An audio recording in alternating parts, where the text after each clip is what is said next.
We are back and more football conversation before we get back to the incredible finish in the NCAA tournament yesterday. Browns general manager Andrew Berry facing questions about Myles Garrett, asked by Browns beat reporter Mary Kay Cabot whether he would unequivocally state that he is not trading Myles Garrett. Here's what the GM said.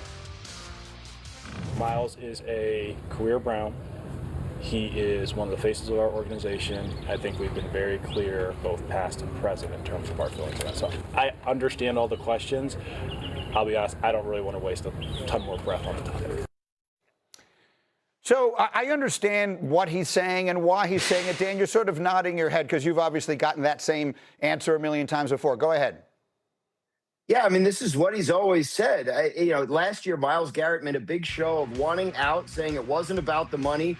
He did the Super Bowl media row all week last year in New Orleans, made this clear, and then he ends up signing an extension.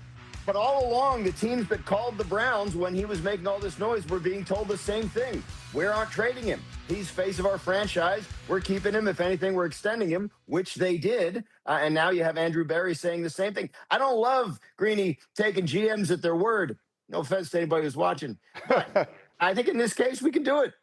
I guess we can. The question is whether or not it's a mistake. I understand, Tim Hasselbeck, the point that he's making. This guy is an all-time great in our uniform, and we want him to play his whole career here. There's part of me that does understand that mentality. There's another part of me that understands that if you just keep doing the same thing over and over again and hope to get different results, that's the definition of insanity. To me, you trade him and you get the treasure trove of draft picks that he would bring, and you start your rebuilding project there. What do you think of the decision, Tim? Yeah, I agree with your latter point, which is it feels a little bit insane because other than his rookie year, Myles Garrett has had double-digit sacks every season. That's absurd. How good he is remarkable. And you know what? It hasn't done anything in terms of the Browns having team success because they've had issues at quarterback. The guys they've invested in haven't been any good. It says they have a new coach. It's just full rebuild mode. Full rebuild mode. You need to tear it down and build it back up, which is why, Greeny, exactly what you're saying. The value you would get for a player of his caliber would help you rebuild it. So, listen, you can have the best player, defensive player in football and be a team that is, well below 500. It just doesn't add up to team success, and it doesn't make any sense. Dan. The Browns have been in full rebuild mode for 30 years since they moved him. No, I'm not kidding. I mean, they moved him to Baltimore, and then they gave him a new team. But because they're not doing the things to rebuild, right? Right, Yeah. I know, and that's why it's crazy. I mean, I covered a game in Foxborough this past season where Myles Garrett had 5 quarterback sacks. It was one of the most incredible performances I've ever seen. They were not competitive in the game. The Patriots beat them easy with a guy they absolutely couldn't stop. So if you're the Browns, you take a step back and you look and say, what can we get? The Raiders got 2 first-round picks for Maxx Crosby not long ago in a trade that never ultimately ended up happening. But if you can get that, yeah, I mean, the Browns have tons of picks, but you get picks that high, you can control a whole draft. Funny you should mention Maxx Crosby because in Vegas yesterday, head coach Clint Kubiak had this to say about Maxx Crosby at the owners' meetings. It's kind of like he never left. I felt like we picked up another free agent signing once we got him back from Baltimore. Really excited about him leading our defense. Okay, so the sound obviously a little bit fuzzy there, but you understood what he said. He's talking about Crosby being there and being all in and being all dedicated to the cause and all the rest of that stuff. And I have zero doubt that that is exactly true because that seems to track with everything I think I know of Maxx Crosby. And yet, Tim, I will say the same thing. The Vegas Raiders should trade Maxx Crosby again, get whatever they can for him, and continue this building of a roster that so far it seems they've done a pretty good job of doing around the quarterback they're going to take #1 overall. What do you think? I agree, but only if. Only if you can get close to the compensation that you had in place with Baltimore. Otherwise, it's going to look like you're selling a great player for pennies on the dollar. I think that's what makes this one really tricky. Got a huge, you get a great compensation package with Baltimore.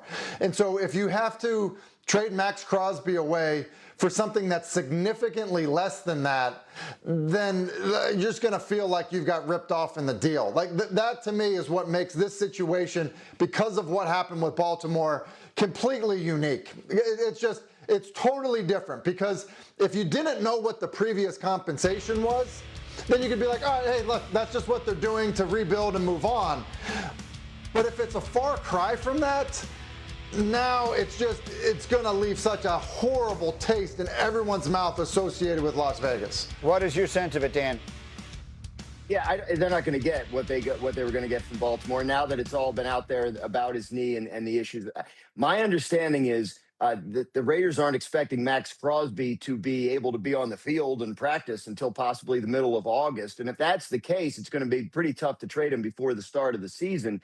So if this perks up again, it probably is a trade deadline situation, meaning, end of October during the season. You have to remember a couple things. One, Maxx Crosby wanting out of Las Vegas was a big reason that they agreed to that deal with Baltimore in the first place. And if that's no longer the case, then they don't have the same kind of incentive to move on from him. But to Tim's point, we talk about the should they trade, should they not trade. It's very rarely a black or white answer. It's what can you get? And it's the same thing with A.J. Brown. The Eagles don't want to just be rid of A.J. Brown. They have a valuable asset they feel like they need to be able to get something good for in order to justify the move. Same with Maxx Crosby. Yeah, we got a lot of interesting moves still to come in the NFL as we work our way towards the draft, and then beyond that. A limited crowd, or else Jalen Suggs' shot to send the Zags to the national title game, the win over UCLA. I mean, it would have had to replace the roof. Beautiful hair right there from Jalen Suggs. Blown off of it, you're right about that. And then Sunday night, it's Braylon Mullins completing the comeback for UConn, 0 for 4 from distance before that splash, sending the Huskies to their third Final Four in the last 4 years, all of them coming under this man, Dan Hurley. And do not miss the UConn head coach live on Get Up this morning on ESPN and the ESPN app. Speaking of UConn in the Final Four, the UConn women also reached the Final Four earlier on Sunday, and here's how they reacted when they saw that Braylon Mullins shot.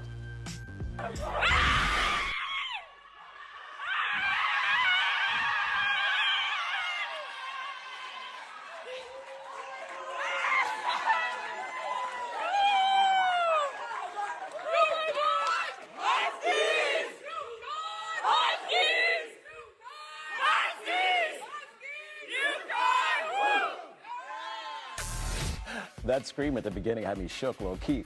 The Women's Elite Eight continues tonight on ESPN and the ESPN app. Michigan squares off against Texas at 7 Eastern. Then it's TCU in South Carolina. The last two spots in the Final Four are on the line.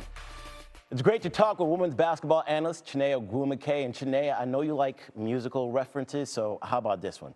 Like Jay-Z once said, Michigan's going to have 99 problems in this game, and Madison Booker is definitely one. Entering this tournament, no one had more mid-range buckets than her this season. So how much of a problem is that aspect of her game going to be for the Wolverines?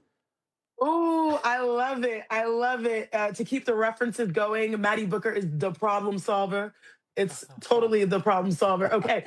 It's even crazier than that because Madison Booker has made more mid-range shots than 329 D1 teams. That's the most wild stat of the tournament. Now, the real issue for Michigan is that her supporting cast, though, her teammates are better because you're going to see bucket after bucket. But she can really spread the floor and operate there because Rory Harmon has bounced back from injury and is now Texas's program leader in points and assists. Jordan Lee has been elevating her game, coming off of an 18-point night. Overall, Texas has a much improved offense, and they're playing just 190 miles from Austin, Texas. So it will also feel like a home game. So yeah, I have all the playlists going. They're going to play perfection tonight because I believe that they are the favorites in this one. Okay, so late one is TCU, South Carolina. Dawn Staley got the Gamecocks stomping on teams like they're